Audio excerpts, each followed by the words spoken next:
just take me through at number one on the ropes? What happened in those last couple of minutes from your perspective? They're a really good team. They beat us on the offensive glass, or for us, the defensive end. So give credit to them. Came down on the last possession. Got down to the rim. We don't want to foul. He made a good play. I feel like we played a really, really good game. We stuck to our game for like majority of the part. But they're a good team. They just made the play at the end. Kind of along those lines, can you walk us through your vantage point from the time they inbounded to ultimately the layup? For me, I was trying to get us huddled and trying to communicate our matchups, and I think we had just a little bit of miscommunication. And I was supposed to get him, who's coming on the court, and I saw Jemai was open on the wing, so I left and just went to go guard him. I think just little stuff like that. Us working our communication, when we get back into the lab, would be a big jump for us. But when I saw him come down, I just seen that he had the lane, and it was just I couldn't really help. Kylan, I know you guys probably aren't, too motivated by just moral victories, but I just wanted to get your thoughts just on scheduling a team like this and having them come to Champaign. That's why we all came to the school like this. We want these big games, especially when we play the way we did today. We did what we needed to do to compete with the number one team in the nation. They just got, that last possession, but I feel like, we never duck teams. We know how good we are, and we know the type of work we put in as a unit, and how much trust we have in Coach Underwood. So in matchups like that, nobody has fear.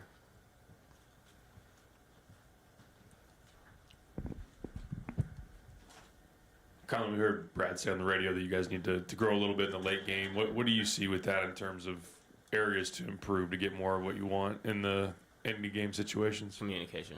I've been on really good teams. One thing that I feel like was never lacking in a sense was how aggressive and how intense we were on the defensive end communicating. And I think that just starts with me, being in the practice, making sure that we pick that side up and put more effort into it.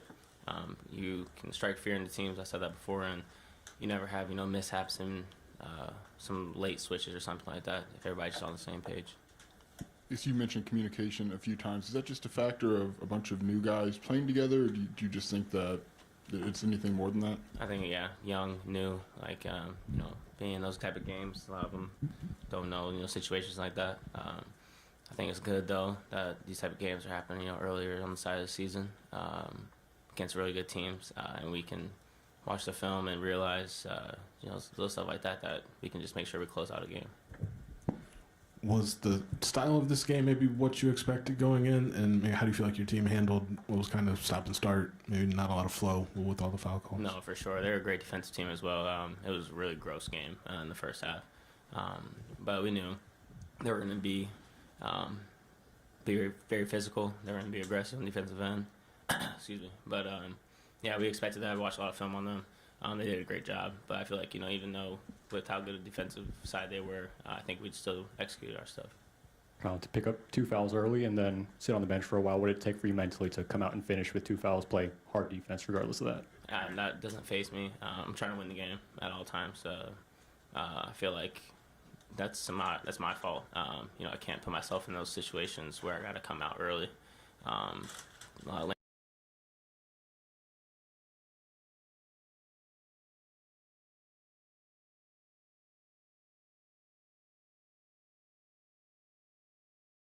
Guys are as a team, but how do you kind of balance that perspective of maybe the big picture of how good you think you are versus the emotions of a game like this? How do you balance the perspective of knowing kind of the big picture of where you think you guys can go, but also kind of the emotions, the hard emotions of losing a game like this? How do you kind of balance those two things? Worry about Missouri now. That's my. I feel like it's the biggest mentality. Can't go back and change the game.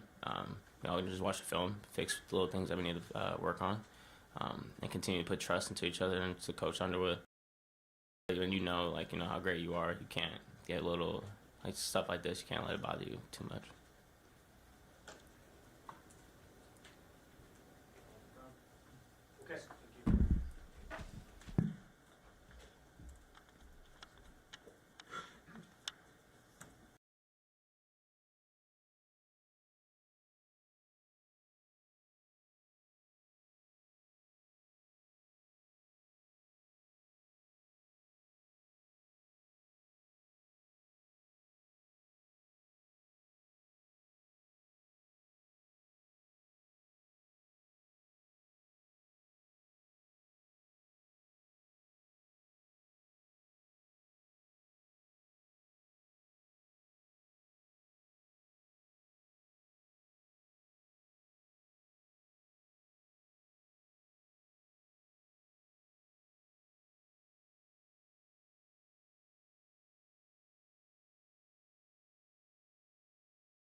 Really high-level basketball game.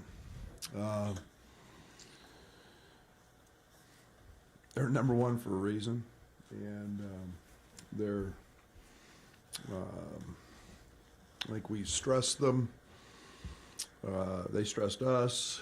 We got better today, even though they had 2 more points than us.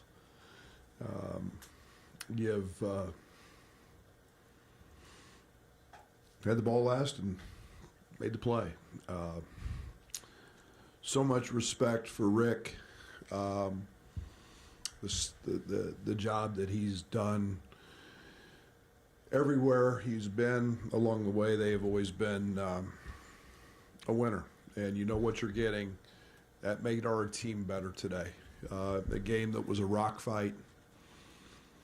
I don't know if any 2 teams could literally shoot it any worse in the first half. I thought that we were fortunate to be in a position at half with Tommy playing 8 or 9 minutes, Bam out of the game.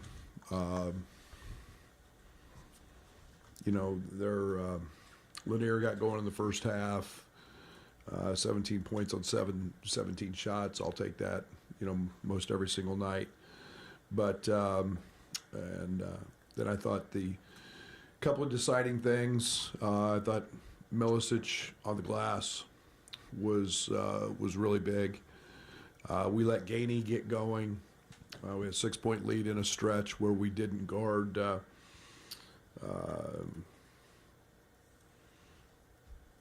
What's number 8's name?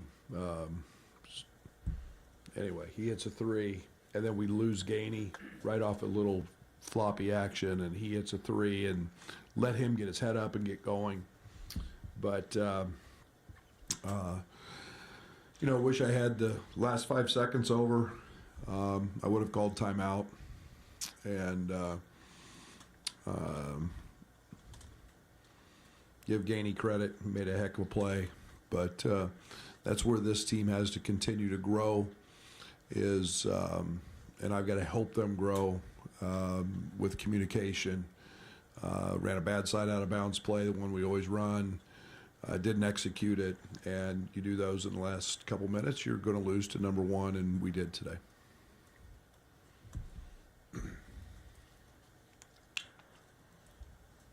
Brad, can you take us through that last play? Were you close to calling timeout, or just what did you see when it was all unfolding? Because obviously it happened really quick.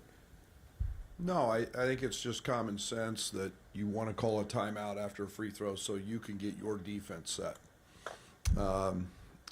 We always push like we did at the end of regulation to get there. Anytime there's 10 seconds or under, we actually practice, we push. KJ got fouled. So they just flipped it. I should have called the timeout. Point blank, I should have called the timeout after KJ made the free throw, game tied, got our defense set. We weren't quite where we needed to be, and 5 seconds is a long time in a game that, you made the play. Brad, how much of the late game stuff do you think is youth related, new team? What do you? That doesn't matter. That's on me. We've got to do a better job. We try to work on situations daily. It's hard to work on all of them. I thought we handled the other side of it pretty well. We KJ, Bam. We talk about getting it into the paint, getting fouled. They did that part of it beautifully. I never want to call a timeout on offense in that situation because I don't want to face a set defense or a change of defense. That side of it worked great. But again, you've got to execute and on both sides of it, and they did a better job than we did. Brad, your team 11 turnovers tonight only. Just want to get your thoughts on just how you thought they performed against that defense from Tennessee. Yeah, they're no joke now. And I may be wrong. I think they've won every game by at least 15. I think they've beaten the brakes off people. And they do it because of their defense. And I knew it was going to be a really ugly game offensively, or had a feeling it would be. And because I think we're really good defensively. And, but it's the, 11 turnovers, pretty low number against them, but it's still, the couple that we had that you want back, we got to be able to clean those up. And I thought there was a couple fouls that could have been called, and I've never heard of that rule before, that you got to be in a shooting motion if you get your arms swiped. Never heard of that, so I got to look that one up in the book. I got to send that one in to Terry and see what he tells me. But he said he was trying to draw a foul and not in the shooting motion, and he wasn't going to give him a call because of that. So I've never heard of that. I've done this 38 years, so. But yeah, we can't turn. That ends up being a turnover late, and we can't do that. Kylan talked about communication. You talked about communication, helping them grow. Like, what does that look like from your vantage point? Huddling, understanding what I'm thinking on the court, not always having to use a timeout. Kylan does a great job of it for the most part, and it's the winning basketball mentality is all it is, and it's the everybody knows what we're doing. It's working on those situations enough that they automatically know, hey, we're going to foul or we're going to do this, and it's. I'm not using youth. That's not it. That's we've got to play at the level that we want to play at. We've got to be dialed into that, and I got to do a better job of that. Brad, you forced 20 dribble jumpers today. Like, that's by far the most Tennessee shot this year. Like, how do you feel like your process is defensively right now? It's what we do. It's what we do. We don't want to give you threes. We don't want to give you, catch and shoot threes. We're going to try to take them away. We thought we executed our game plan pretty well. We were, pretty soft on, Akpara wasn't even involved, but, and then we just, Meshack had been 3 games. He's only had 3 games in his career where he's taken over 6 shots. I was hoping he would take 26 because we weren't going to guard him and clog all the other stuff up. So, again, they found enough from Gainey, but a couple of those were scouting report mistakes, and we'll get better at those. Coach, with so many guys with 2 fouls there in the first half, what's your thoughts on managing that situation, minutes-wise, and balancing that with not wanting them to make a run? Yeah, that was easy because the game was close. We were there. If the game had gone, I bought Kyle in a minute or two. Trey had a few.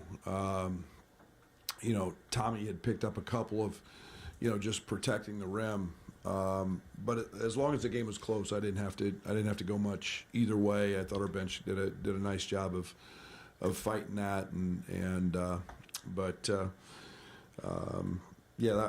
I thought that was pretty easy as long as the game was close. You mentioned Tennessee's physical style yesterday. How did you feel you guys stood up to it, and what does it mean? Where do you carry that going forward? Yeah, I actually thought that, and I just told our coach, I thought the Northwestern game was much more physical. The only difference was they didn't call any fouls for 18 minutes in the first half of the Northwestern game, and now we shoot 60 in the first half of this one. And, so if that's all I told the officials going into halftime, just call the second half like you called the first. But physicality is part of the game. That's Big Ten play. It's the common thread that we know we're going to get when you face Michigan State or when you face some of these big teams. And Rick's won a lot of games because his teams guard. And I don't care if you go back to Kevin Durant led teams or you go back to any of his others, TJ Ford and all those other great ones he's had at Texas. His teams always guard, and there's always a physicality about them. How do you maybe navigate a half like the first half where you just can't get any kind of rhythm offensively because of the start-stop nature? Go to the free throw line, 30, or what do we go, 20? How many free throws we shoot? I don't have my glasses. Go to the free throw line. I have zero control over what happens offensively in terms of shooting the ball, in terms of going in. All we did was live in the paint, and we got fouled. And I am so happy about that. That's the way the game's being called today. Have you guys ever seen a charge called anymore? So why would you just not be a head rammer and just drive the ball, and keep driving the ball until they call fouls?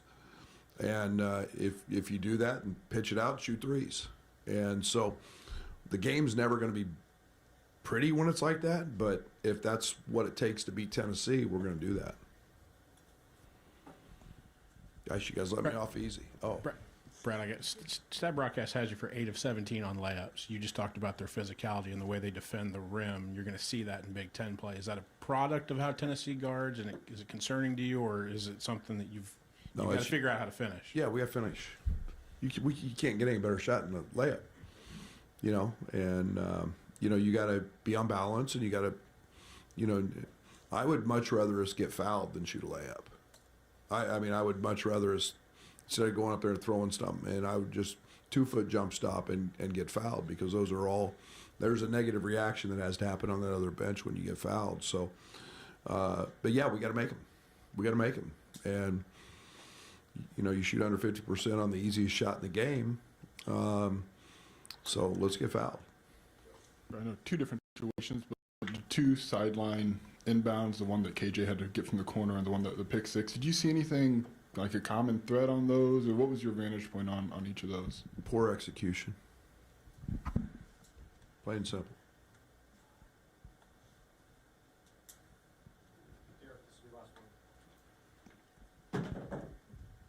Obviously, you'll continue to encourage Will to take shots, but is there anything you're seeing with him that he needs to settle into or to get going again after a really hot start to the season?